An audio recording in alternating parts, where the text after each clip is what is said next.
Hey guys, Tightrope here. In this video I'm taking a look at the two new maps, then demonstrating the big gameplay changes from the 1.40 patch.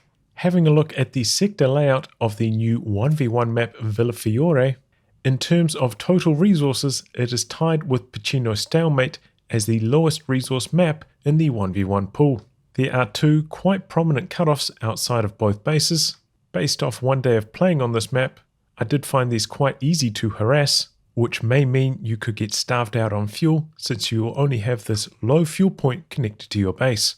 Having a look at Villa Fiore in game now, and you can see first off there is actually a very large area in the base. Plenty of space here for you to construct everything, so that's nice, not a tight squeeze like it is on like Toronto coastline for example. Come out to this side, you got your medium fuel. This is what, your opponent will probably try and harass this quite a lot to keep cutting you off from the medium fuel. It is quite exposed around this cutoff. There's not a huge amount for this northern player to come kind of take cover behind to keep you off this, but with sandbag construction it can remedy that. And then over here we've got the high munitions onto the victory point.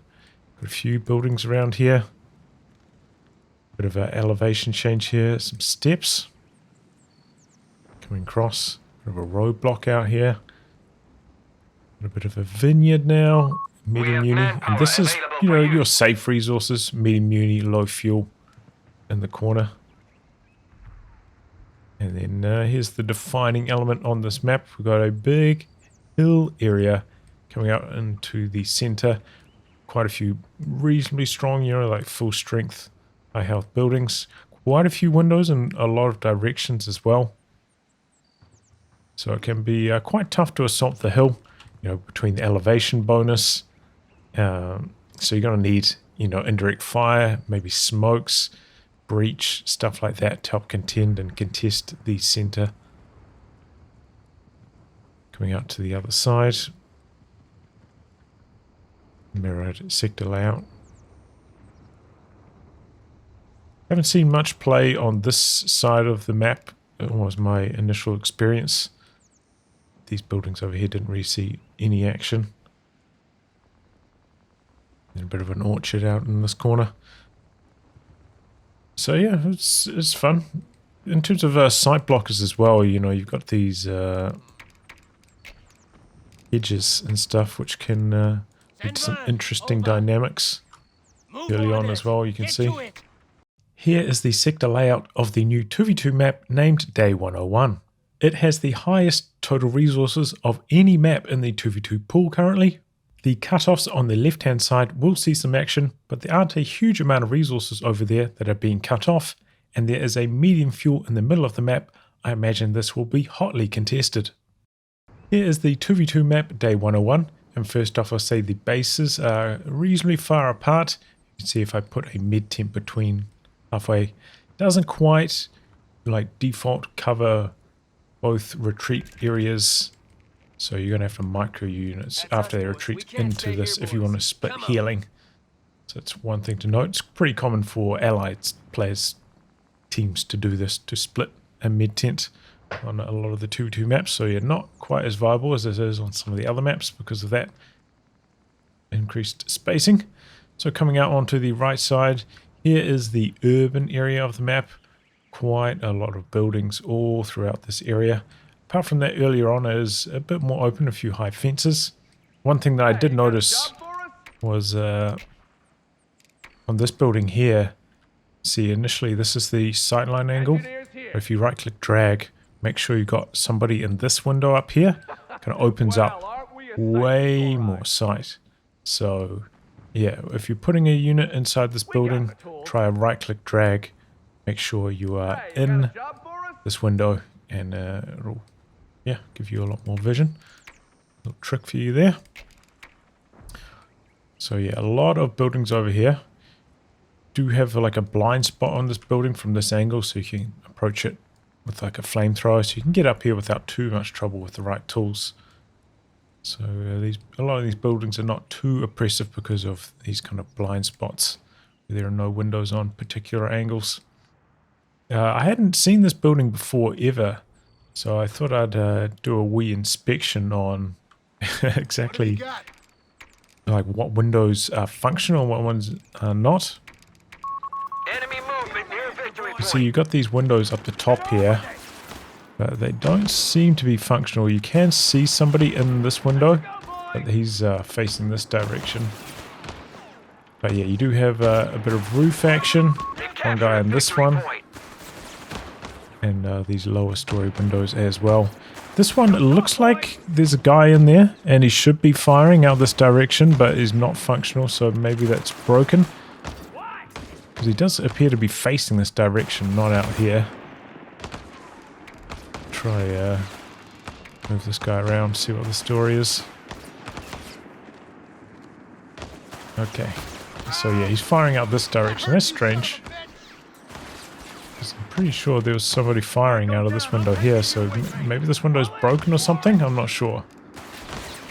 Hadn't seen this building on any other maps, but yeah, unique. Pretty similar on the other side. Again, another blind spot on this, making it easier to approach up here, but you know, if you're playing from this half, you gotta need your indirect fire, your flamethrowers, like a 250 flamer with Panzerpires inside it, you know. It should be very, very strong on that side of the map. Coming more into the center, you've got a huge, wide open area over here. There were 2 buildings here. I destroyed one of them. I think this died in 4 mortar shots. It's got a window in both directions, so it could be pretty strong for a machine gun in the very early stages for controlling the center, but as soon as some indirect fire hits 4 mortar shots, you're going to have to get out of the building really fast. That was just a regular US mortar. But yeah, I could imagine some pretty crazy tank battles through the center. Also be aware that there is a lot of water through the center here. And I think water has a... It's not a very common feature on any other maps, but I think there is a received accuracy penalty, like a 50% maybe. Received accuracy penalty, so your squads will die really fast in water. And there is no like negative cover indicator in this game because roads don't... you know, have any debuffs like they did in COH3, but water still does if you look in the cover tables. So be careful with your squads against small arms and water because they will die really, really fast. So these are death zones. Try stand on the very edges if possible. Coming across to the other side. Hadn't seen this building either before, and if you look, they just teleport in through the door. The door doesn't open, so whoever does this needs to address the animations on this building. And then finally coming out on this side, also quite open, but separated by this big cliff section, little channel on this area. Straight ahead gameplay could be good for anti-tank guns and whatnot, hard to flank. So yeah, I'm very happy that they did add another 2v2 map to the pool because I think the 2v2 map pool is probably the weakest at this stage, and there was no 2v2 map slated on the roadmap or whatever.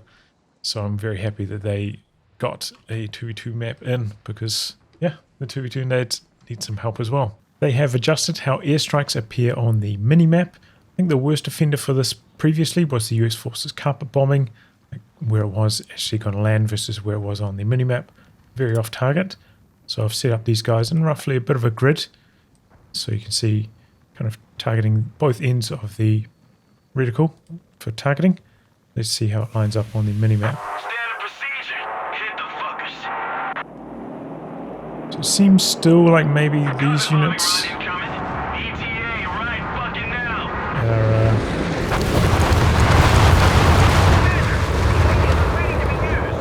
are slightly off the side, so maybe it needs to go like back like towards this direction a tiny bit more on the minimap in terms of where the icons appeared.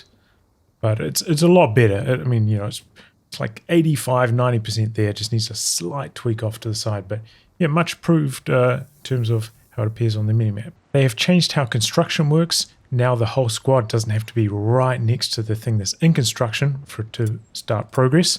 This used to be a big issue with things like Grenadiers, like these high model count squads. It used to be so cumbersome for them to build stuff. You can see, like as soon as one model is close to it, start construction. And previously, you know, when you'd finish a sandbag, there'd be a big pause. The whole squad would run over to the next one, wait around. Every model gets there, then they'd start construction. Now it's much more fluid overall, so very helpful, especially for these high model count units. Constructing stuff like sandbags will feel much more fluid now. You don't have to watch your units run around like headless chickens. They also changed construction, so now you can crush a lot of light cover objects when trying to plant something like a bunker down. So you see stuff like this barrel. Previously you wouldn't be able to put your bunker here, but now you can. Turn it down and it'll just disappear. But you can't put it on every light cover object. Things like trees, you still can't build on top of, from what it appears. Obviously things like barrels you can, or you know, heavy cover objects, you can't crush those either. But I think this is a good change overall. This is actually probably a result of my feedback, because previous to this, you know, these maps are so filled in at this stage. Finding a relevant spot for a bunker, because you can't build on steep elevations either, was actually very, very difficult before this change, especially if you want to get it facing the right direction. Because because you can see the bunker's kind of a bit rectangular rather than like a perfect square. So say if I put it down here, you can see how it like snaps around. So if you actually wanted to put a machine gun upgrade on this and you want it facing the right direction, it's very hard to get before this crush opens up more bunker placement opportunities, especially in the early game before everything starts to get flattened by vehicles. So yeah, I think this is a good change overall. Be able to crush some light cover in construction. Speaking of bunkers, they've also added a new bonus to the game to units that are inside fortified positions. They get 25% accuracy and 30% rate of fire. So this applies to whatever you construct, like concrete bunkers, fighting nests, or fighting positions as US forces, but not to like just ambient buildings. To double check this though, I've got a grenade launcher out here in the open, one inside the building. Let's see if we can notice. I tried to make them, you know, like same distance. See if we can notice the increased rate of fire. So this guy got a bit of a head start at this. Okay.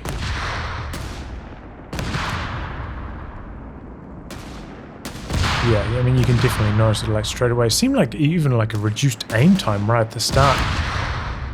But you can definitely notice the increased rate of fire from being inside the garrison. After, what was it, like 4 shots?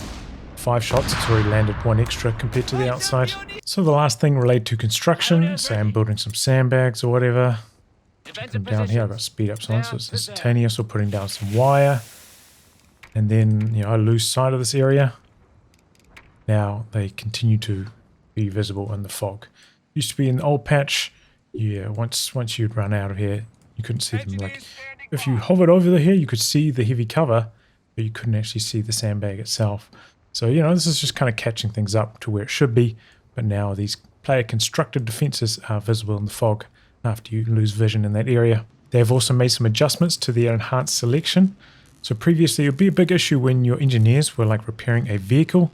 You'd try and select on the unit icon card, and then you'd select the tank underneath. So it used to be quite hard to actually select your engineers when they're repairing a vehicle. By the same token, like if you try and click on your engineers pretty much like anywhere where there's overlap with the vehicle, you can't do it. So you had to click on their feet. But yeah, now you can just click on the icon. Much easier to select your engineers when they're repairing. I have to say that overall though, I'm not sure that I'm like a net fan of this enhanced selection, making things easier to click. Like I don't know if it's helped me at all. I suppose it's one of those things where you're not going to notice when it helps you, you're only going to notice when it hurts you. So yeah, to me it feels like a net burden, but at least they've fixed this up. When it comes to vehicle rotation, they mentioned they made some changes. Differences between tanks, light vehicles and ultralights. So we'll try to do a right hand turn. See you guys can notice much of a difference. That's our number, boys. Let's advance. Keep an eye out for Jerry. 4x4 is scouting ahead. Looks exactly the same to me. I tried all sorts of turns. I can't really figure out what the difference is, if I'm honest. So yeah, not sure about that one. They increased the rotation rate of vehicles by 10 across the board, except for on casemates, things like the Stug, Marder M3 75 tank destroyer more reporting. gun carriage maybe. So let's see, we're going to do a 180 spin on all of them. See how they compare. Oops, knocked up the Sherman. Ooh, that 75 more goes fast. Panzer 4 maybe 2 or 3 seconds faster completing the 180 than the Stug. Marder seemed to be the slowest of all. 75 moves fast, man. I wonder if they accidentally gave this a move speed buff as well. But yeah, I didn't really feel like there was that big of an issue with rotation rates on tanks and stuff. So yeah, maybe this makes sense in the grand scheme of things along with all their other movement changes, but I don't really find that much of an issue with rotation rates before this patch. So now we come to one of the more controversial changes this patch to do with vehicle movement. So it seems like your vehicles almost instantaneously accelerate to their max speed when you give them a move command from a standstill. So you see here, if I go, you almost instantaneously going at max speed. Same in reverse, you see that? The strange thing is though, if you're going in reverse and then switch to going forwards, you have to decelerate and accelerate just like normal. So it feels very disjointed, the difference between, you know, moving around normally and continuous moving, and then from a standstill acceleration. I feel like first off it looks kind of silly, your tank's just like accelerating, lurching around like this, but then it just feels a disconnect between continuous movement and stop-start movement. Yeah, I'm not a big fan of this. Not a big fan. On top of this, I think it does raise some like balance concern issues. Say your tank's like shooting at something like this, get shot back up by an AT gun, boom, it's out of there like so fast. So AT guns are going to have trouble getting like second and third shots and stuff like that. Follow-up shots, same with like Airstrikes or anything like that that's trying to chase down your tank. I feel like this is probably going to make kiting quite a lot easier with tanks. So I feel like this is going to buff up vehicle play even more, nerf anti-vehicle play. So I don't know. I think it's not, in my first impressions, like maybe as I play with it more, I'll change my opinion on it. But my first impressions are, it looks bad, disjointed feel between stationary movement and continuous moving around movement, and then balance concerns as well. So I don't know, let me know how you guys feel about this change in the comments. So I tried to find the starting move speed of the vehicles in the mod tools, but I couldn't really do that. So as a test, I'm going to get this tank driving. We're going to go out to the 50 mark. I'm going to right click here, and then I'm going to tactical pause when it gets to here, and then give this a command to drive to the same spot, and hopefully we'll be able to see them along the lines, see how long it takes this one to accelerate and kind of match the speed and keep up with the other tank. So that's the plan at least. Let's see how we go. We need to park it over there, man.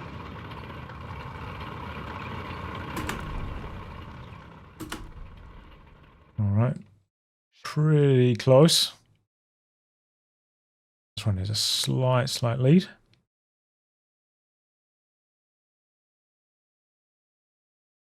Alright, here we go.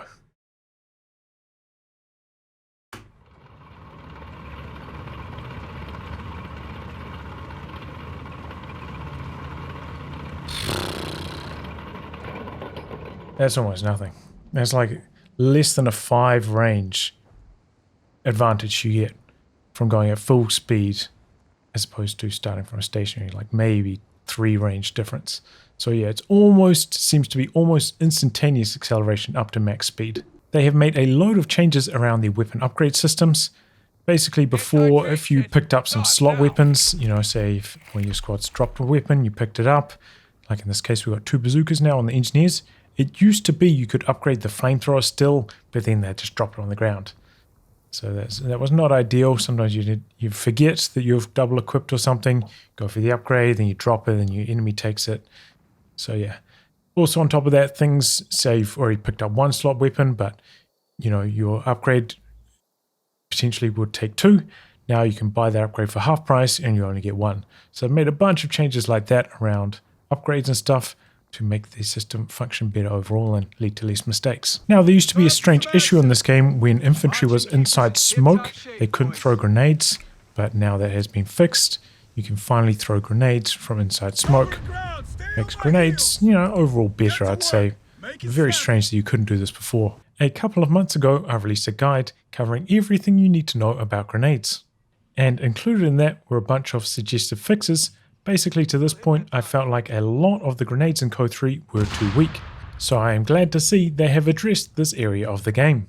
So it used to be the case that the majority of the grenades in this game did 87 damage. This is excluding things like Gammon bombs, extra high damage, or stun grenades, you know, low damage but special effect.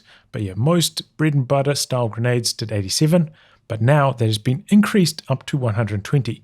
And that's a big deal because I think most elite squads, at least before they start getting vet and whatnot, cap out at 120 health.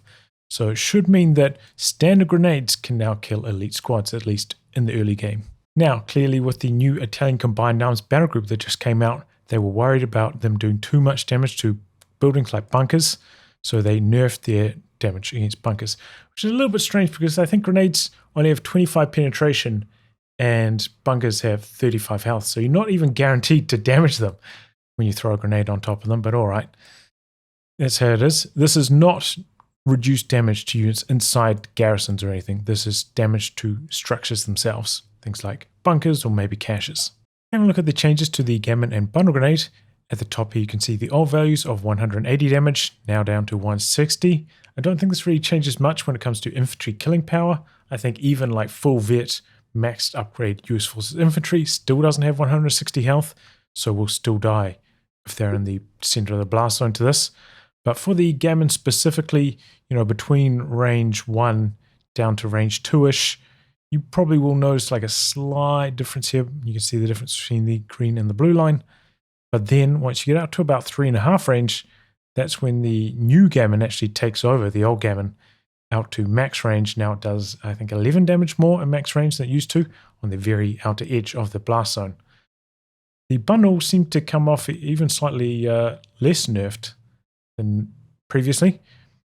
So yeah, you can see the new one is on the yellow line and the red line for comparison. They actually follow each other really, really close. Slightly lower down here, but then going across here goes out further now, 0.5 of range further, and from about, what, 2.5 range onwards, it's actually doing slightly more damage as well. So the Gammon, the bundle actually came out maybe slightly better after this. For the US Forces and British throwing grenades, here we're looking at the riflemen, but this applies to things like sappers, paratroopers, commandos. 120 damage up close, the new damage value. But you can see that's a very, very tiny, tiny little area that you can do 120 in, and it falls off quite sharply. So from about 0.75 range onwards, you're actually doing worse damage than the old rifleman grenade. But you actually have slightly further AoE right at the edge, slightly wider AoE. And the most important thing, the damage cap has gone up from 3 models to 4.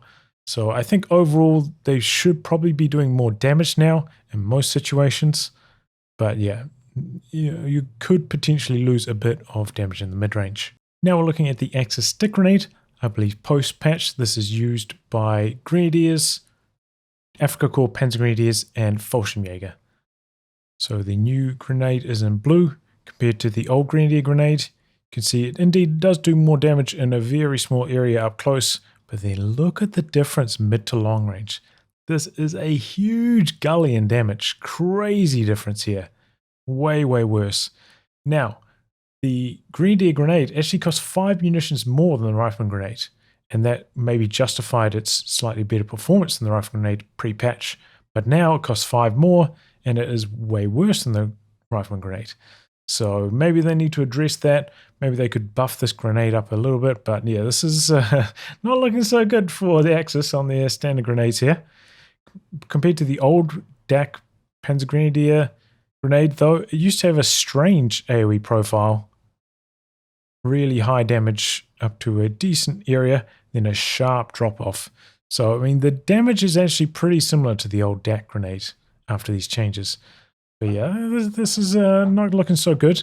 Now, in return for these AoE nerfs to the Axis grenades, they did get some buffs. You see a standard grenade thrown 20 range here by the paratroopers, but now Grenadiers can throw them 23, up from 20 in the past.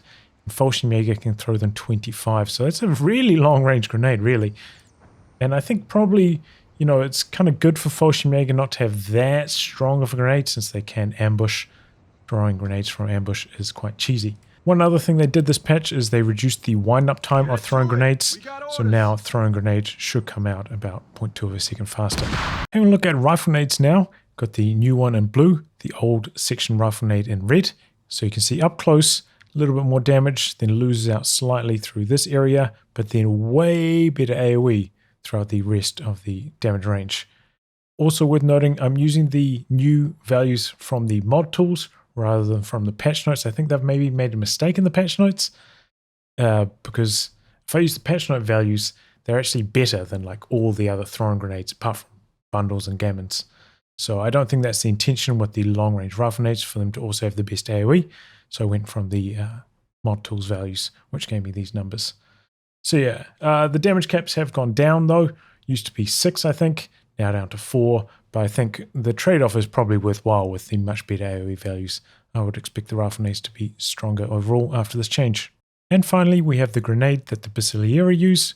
Used to be a strange grenade profile. Very small AoE, but quite high kill potential, close to the center of course. Now, exact same AoE profile as the US Forces Rifleman Grenade, so same stats there.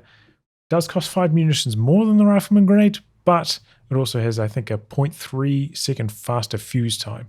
So at least it does somewhat justify its extra munitions cost. Overall, I think these are pretty decent changes to grenades, but maybe they could afford to beef up the Axis stick a little bit.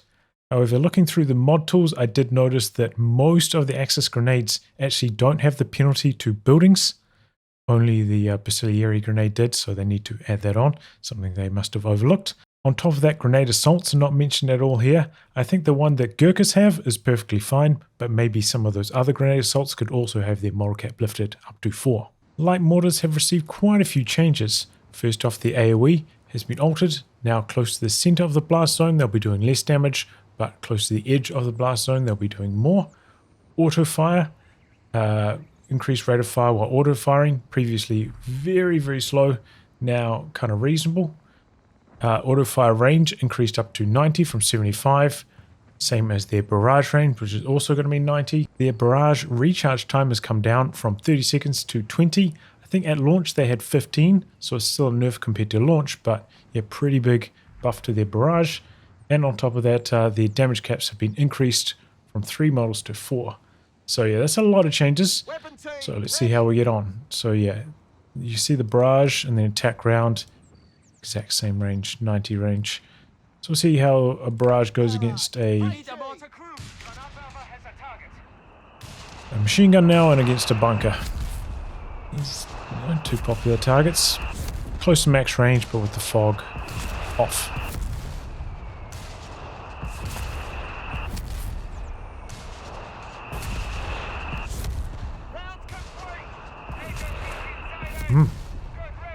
Pretty good against the machine gun. Bit under, pretty much bang on half health off the bunker. But the good thing is now you can go barrage, shift, attack ground. So once the barrage finishes, you can continue attacking ground, which you couldn't do like at max range before because the barrage was longer range than the auto fire. So it's a nice little trick that's back on the menu and probably quite popular given the prevalence of Italian coastal. Howitzers like the British BL 5.5 can no longer be constructed in your base. You have to build them out on the map where they are vulnerable to off-map artillery strikes, so that's good. The heavy mortar, pack howitzer and LEIG all got their damage caps increased by 1 model, which is nice. No AoE changes, but should be good. On top of that, the proper full-size howitzers also got their damage increase. So it's BL 5.5, Vespe and Cannone, all getting their damage caps increased by 1, so they should be quite a lot more lethal now. Now let's put this to the test, see if we can notice any difference. Got a really close range barrage from the pack howie over here, and then from the Vespe over here. All 4 models? No, only 3 models there. Similar story, only 3 models. Yeah, so definitely you're going to notice a pretty big difference, but it looks like now one model worth of damage can still be absorbed by the weapon itself rather than going onto the crew members. So potentially 1/4 of your damage in these scenarios where you've got a 4 model cap is going to be lost to the weapon, which is invulnerable. So it's a bit of a shame that they didn't address that at the same time, but this will be a big change, you know, going from 3 to 4, you're losing 1/4 of your damage instead of 1/3, and just in general, the crew members are taking way more damage as well. So it's a big deal. Yeah, big for these howitzers. I'm looking forward to trying out the Westwing myself, especially with its Vet 1 creeping barrage. I think that's going to be nasty good. They have buffed up Axis rocket artillery against vehicles. The Walking Stuka got a 300% pin bonus against vehicles, so we'll see how that goes against this Panzer IV here. I think it has a base pin of 80, so with this change, should be a 100% chance to pin anything but the Black Prince. So with a very close range barrage, we did about half health, a little bit under to the P4. Nebelwerfer, similar story, same plus 300% pin bonus against vehicles, but also plus 100% damage. But it starts with, I think, only 35 pin, so not nearly as good. Oh.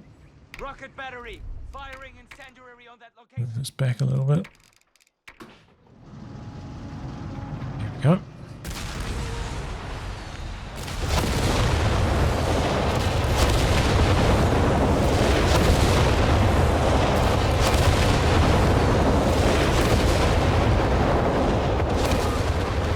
Really similar damage in the end, a lot of ones scattering shots, so if they land they can do pretty well, but you gotta be sitting around. Maybe you should be dodging a bit.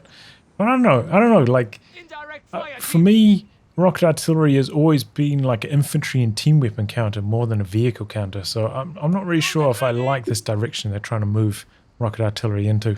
And final thing for this video, clearly they were worried about bunkers being too weak to off-maps, so they've nerfed a lot of off-maps against bunkers, or kind of like reverted off-map bonuses against buildings. So first off, we're going to try out the P47 from Air Support Center.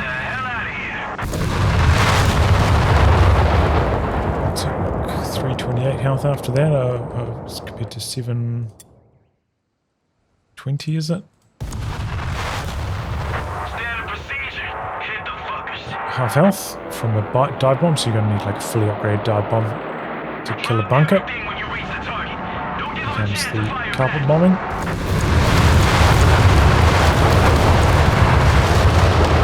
So carpet bombing, most likely you're going to kill a bunker.